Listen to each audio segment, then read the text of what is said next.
Okay, anytime. Okay. And the paper here is about right? Yeah. Yeah. Hi, my name is Curt Goering, and I'm the Executive Director of the Center for Victims of Torture, living in Minneapolis. I'm reading from a classified memo regarding the use of enhanced interrogation techniques that was prepared by the CIA and sent to the Department of Justice on December 30, 2004. The cover of the memo reads, quote, Dan, a generic description of the process. Thank you, end quote. Effective interrogation is based on the concept of using both physical and psychological pressures in a comprehensive, systematic, and cumulative manner to influence HVD behavior to overcome a detainee's resistance posture. The goal of interrogation is to create a state of learned helplessness and dependence conducive to the collection of intelligence in a predictable, reliable, and sustainable manner. For the purpose of this paper, the interrogation process can be broken down into 3 separate phases: initial conditions, transition to interrogation, and interrogation. A. Initial conditions. Capture. Several words are redacted. Contribute to the physical and psychological condition of the HVD prior to the start of interrogation. Of these, quote, capture shock, end quote, and detainee reactions are factors that may vary significantly between detainees. Regardless of their previous environment and experiences, once an HVD is turned over to CIA, a predictable set of events occur. 1. Rendition. The HVD is flown to a black site. During the flight, the detainee is securely shackled and is deprived of sight and sound through the use of blindfolds, earmuffs, and hoods. One line is redacted.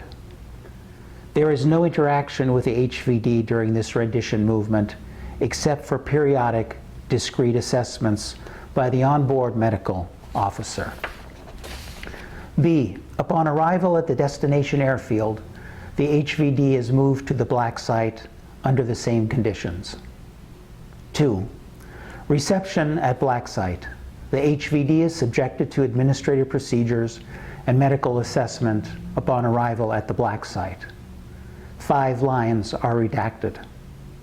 The HVD finds himself in the complete control of Americans. 6 lines are redacted.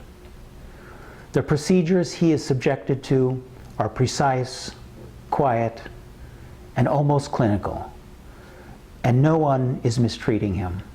While each HVD is different, the rendition and reception process generally creates significant apprehension in the HVD because of the enormity and suddenness of the change in environment, the uncertainty about what will happen next, and the potential dread an HVD might have of U.S. custody. Reception procedures include: A. The HVD's head and face are shaved. B. A series of photographs are taken of the HVD while nude to document the physical condition of the HVD upon arrival. C. A medical officer interviews the HVD and a medical evaluation is conducted to assess the physical condition of the HVD. The medical officer also determines if there are any contraindications to the use of interrogation techniques. D. A psychologist interviews the HVD to assess his mental state. The psychologist also determines if there are any contraindications to the use of interrogation techniques. B. Transitioning to interrogation. The initial interview. Interrogators use the initial interview to assess the initial resistance posture of the HVD and to determine, in a relatively benign environment, if the HVD intends to willingly participate with CIA interrogators. The standard on participation is set very high during the initial interview.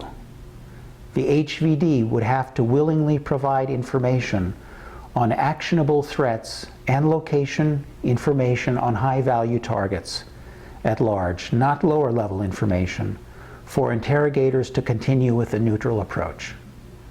The rest of the page is redacted.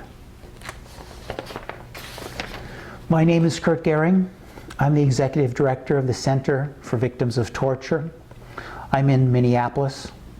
I'm in my office at the Center for Victims of Torture, and I'm here because I thought it was important to speak from the location of an organization that I represent that is working to heal torture survivors and end torture. Torture is always, without exception, wrong. It is illegal, immoral, ineffective. The truth about the use of torture must be known, and those individuals responsible must be held accountable. No one is above the law. Only by reckoning with torture in this way can it be abolished.